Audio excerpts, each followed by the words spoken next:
Welcome to Sphoorthi news bulletin. ముందుగా headlines. Supreme court 53వ సీజేఐగా జస్టిస్ సూర్యకాంత్ ప్రమాణ స్వీకారం.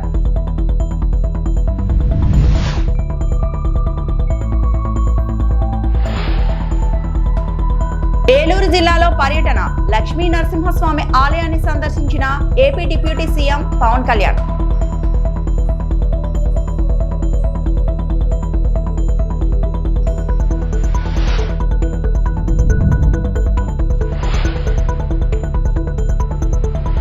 మూడు రోజుల పర్యటన.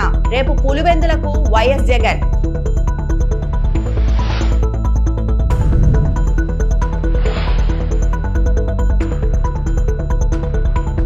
సుప్రీంకోర్టు 53వ ప్రధాన న్యాయమూర్తిగా జస్టిస్ సూర్యకాంత్ సోమవారం ప్రమాణం చేశారు. ప్రధాన న్యాయమూర్తిగా జస్టిస్ బిఆర్ గవాయ్ పదవీ కాలం ఆదివారంతో ముగిసింది. ఈ నేపథ్యంలో జస్టిస్ సూర్యకాంత్ బాధ్యతలు స్వీకరించారు. దీంతో సీజేఐగా బాధ్యతలు చేపట్టిన తొలి హర్యానా వ్యాసగా రికార్డు సృష్టించారు.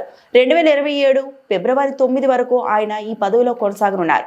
न्यायमूर्ति नियुक्त हुआ हूँ, जो भारत के उच्चतम न्यायालय का मुख्य न्यायमूर्ति नियुक्त हुआ हूँ, ईश्वर की शपथ लेता हूँ ईश्वर की शपथ लेता हूँ कि मैं विधि द्वारा स्थापित भारत के संविधान के प्रति कि मैं विधि द्वारा स्थापित भारत के संविधान के प्रति सच्ची श्रद्धा और निष्ठा रखूंगा। सच्ची श्रद्धा और निष्ठा रखूंगा। मैं भारत की प्रभुता और अखंडता अक्षुण्ण रखूंगा मैं भारत की प्रभुता और अखंडता अक्षुण्ण रखूंगा तथा मैं सम्यक प्रकार से और श्रद्धापूर्वक तथा अपनी पूरी योग्यता, ज्ञान और विवेक से तथा मैं सम्यक प्रकार से और श्रद्धापूर्वक तथा अपनी पूरी योग्यता, ज्ञान और विवेक से अपने पद के कर्तव्यों का अपने पद के कर्तव्यों का भय या पक्षपात, अनुराग या द्वेष के बिना पालन करूंगा।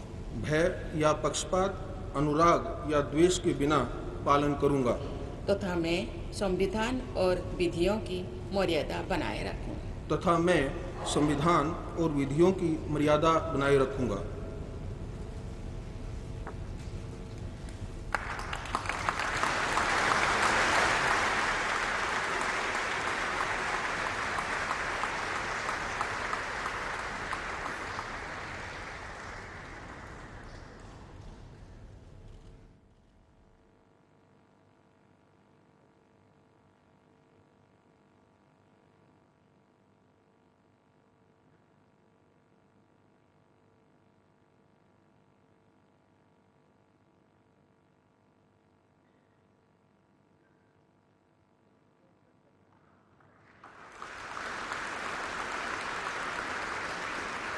AP deputy CM Pawan Kalyan Eluru జిల్లాలో కొయ్యలగూడెం, ద్వారకా తిరుమల మండలాల్లో పర్యటించారు.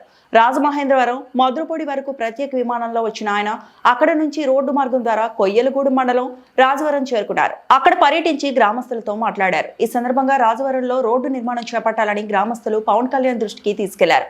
అనంతరం పవన్ కళ్యాణ్ అక్కడ నుంచి ద్వారకా తిరుమల మండలం ఐఎస్ జగన్నాథపురానికి చేరుకుని సుందరగిరి లక్ష్మీ నరసింహస్వామి ఆలయాన్ని దర్శించుకున్నారు. ఆయనకు అధికారులు పూర్ణకుంభం ఆలయ మర్యాదలతో స్వాగతం పలికారు. స్వామివారికి పవన్ పట్టు వస్త్రాలు సమర్పించి ప్రత్యేక పూజలు చేశారు. ఆలయ ఆవరణలో పలు అభివృద్ధి కార్యక్రమాలకు సంబంధించి ఏర్పాటు చేసిన శిలాఫలకాన్ని మంత్రి నాదెండ్ల మనోహర్తో కలిసి ఆవిష్కరించారు. గ్రామం నుంచి సుందరగిరిపై వెళ్లే రహదారి, ఆలయ ప్రదక్షిణ మండపం నిర్మాణ పనులను పవన్ ప్రారంభించారు. అనంతరం ఐఎస్ జగన్నాథపురంలో ఇటీవల చేపట్టిన మ్యాజిక్ డ్రైన్ నిర్మాణాన్ని పరిశీలించారు.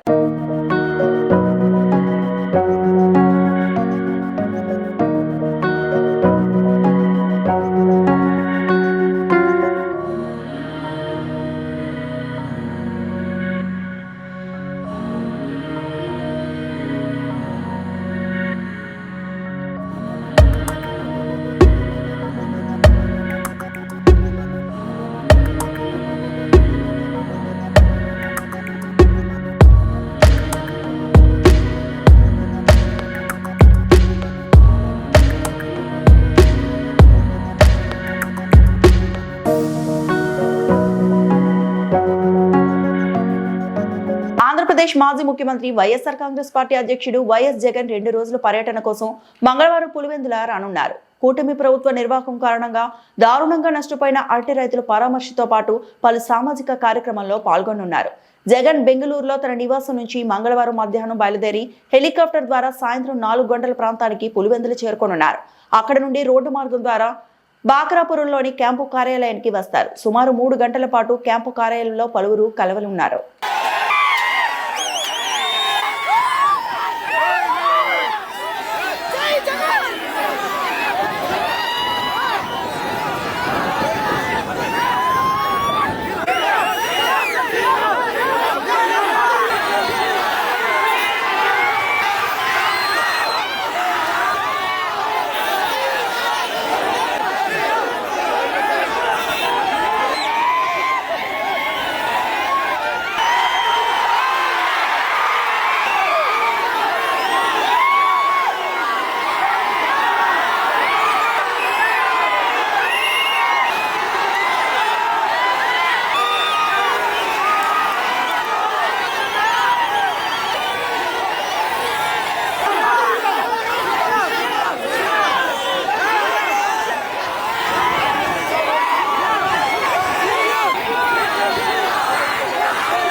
మోహన్ బాబు ఇండస్ట్రీలోకి వచ్చి 50 ఏళ్లు పూర్తయ్యాయి. ఈ సందర్భంగా MB50 పేరిట హైదరాబాద్ లో ఇటీవల వేడుక నిర్వహించారు. సినీ రాజకీయ ప్రముఖులు హాజరై మోహన్ బాబుకు శుభాకాంక్షలు తెలిపారు. మాజీ ఉపరాష్ట్రపతి ఎం వెంకయ్య నాయుడు, కేంద్ర మంత్రి Kishan Reddy, AP deputy speaker Raghuram Krishnaraju, నటులు రజనీకాంత్, బ్రహ్మానందం, జాకీ ఫ్రాష్, శరత్ కుమార్, నాని, గోపీచంద్, సందీప్ కిషన్, నిర్మాతలు సురేష్ బాబు, అల్లు అరవింద్ తదితరులు పాల్గొన్నారు. వేడుకకు సంబంధించిన వీడియోను తాజాగా పంచుకున్నారు.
తిరుమల శ్రీవారిని నటి నిక్కీ గల్రాని దర్శించుకున్నారు. ఆదివారం వీఐపీ ప్రారంభ విరామ దర్శన సమయంలో ఆమె స్వామివారి సేవలో పాల్గొన్నారు. అంతకుముందు టీటీడీ అధికారులు ఆమెకు స్వాగతం పలికి దర్శన ఏర్పాట్లు చేశారు. దర్శన అనంతరం రంగనాయకుల మండపంలో ఆమెకు పండితులు ఆశీర్వచనం చేసి స్వామివారి తీర్థప్రసాదాలను అందజేశారు.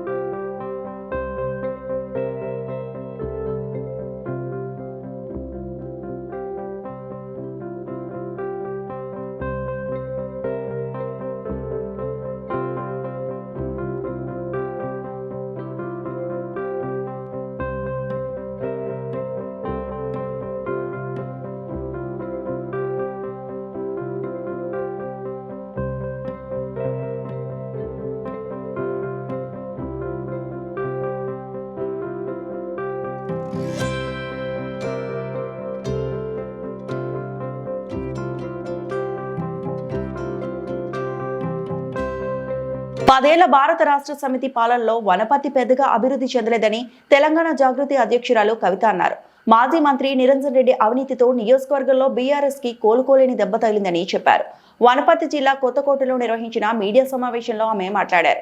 నిరంజన్ రెడ్డి 3-4 ఫామ్ హౌస్లు కట్టుకున్నారని, చెప్పలేనంత అవినీతికి పాల్పడ్డారని ఆరోపించారు. నియోజకవర్గంలో ఆయన రాచరిక పాలన సాగించారన్నారు. ఇలాంటి అవినీతి పరుణ్ణి చిత్తుగా ఓడించడం సరైన నిర్ణయమని చెప్పారు.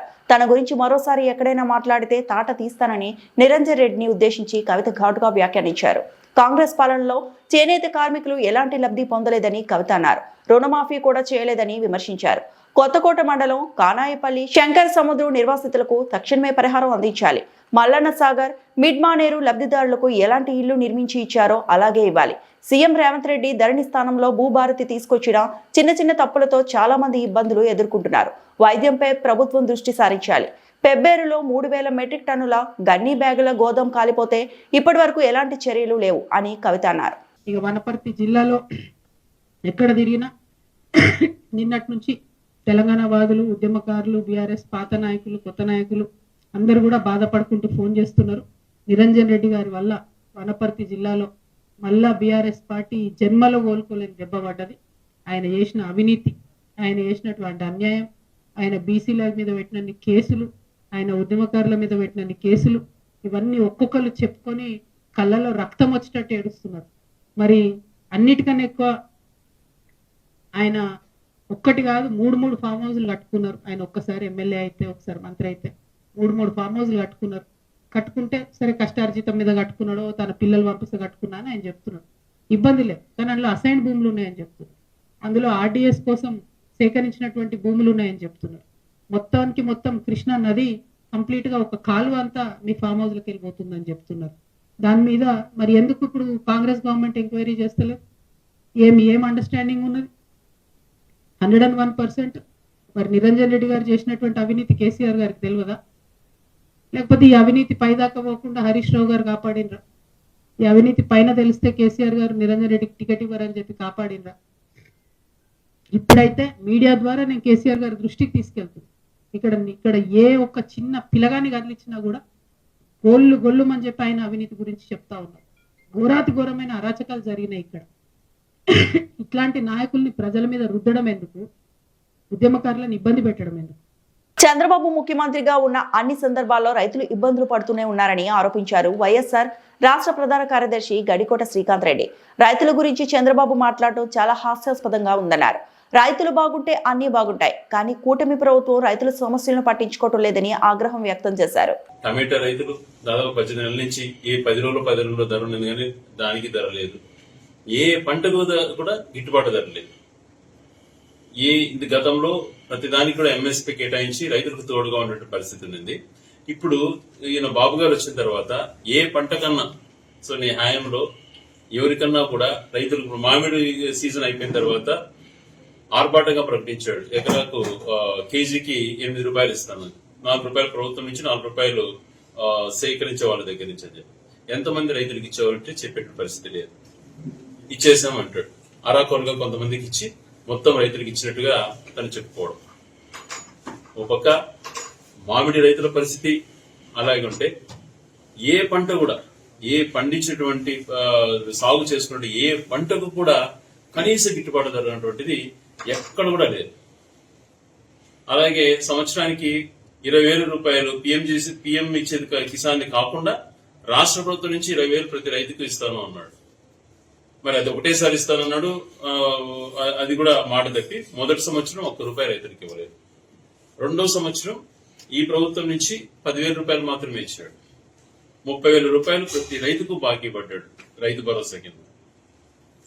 అది ఒక పక్కనైతే విత్తన సేకరణ అటువంటిది దాదాపు లేదు. తర్వాత విత్తన పంపిణీ కార్యక్రమాలు అయితే ఎక్కడ కూడా సబ్సిడీలో సరైనటువంటి రైతులకు అందించిన ప్రక్రియ లేదు. ఎరువులు చాలా ఘోరమైనటువంటి పరిస్థితి. ఏ రకంగా చూసుకున్నా ఈరోజు రైతు బాగుంటే ఊర్లు బాగుంటాయి, వ్యాపారస్తులు బాగుంటారు, అన్ని రకాలుగా కూడా కొంచెం మేలు జరుగుతుంది. ఆ రైతు సంతోషం ఉంటేనే జరుగుతుంది. కానీ ఈ ప్రభుత్వం చంద్రబాబు నాయుడు గారు ఎప్పుడు ప్రభుత్వంలో ఉన్న రైతు ముఖంలో కళ ఉండదు. ఎందుకంటే పండించేటువంటి ఆయనకు మనస్ఫూర్తిగా ఏది సాయం చేయడు రైతుకు. అన్ని ఆయన దాదాపు 16 సంవత్సరాలు ముఖ్యమంత్రిగా ఉన్నాడు. ఏ సంవత్సరం కూడా రైతు పూర్తి స్థాయిలో సంతోషపడినటువంటి రోజే లేదు. ఇటువంటి పరిస్థితులు ఆయన ఏర్పరిచాడు. మళ్ళీ రైతాంగాన్ని ఆదుకునే పరిస్థితులలో పూర్తిగా విఫలమై మళ్ళీ ఈరోజు గాలి కబుర్లు చెప్తున్నాడు, అన్ని చేసేసినట్టుగా. ఈ వార్తలు ఇంతటితో సమాప్తం.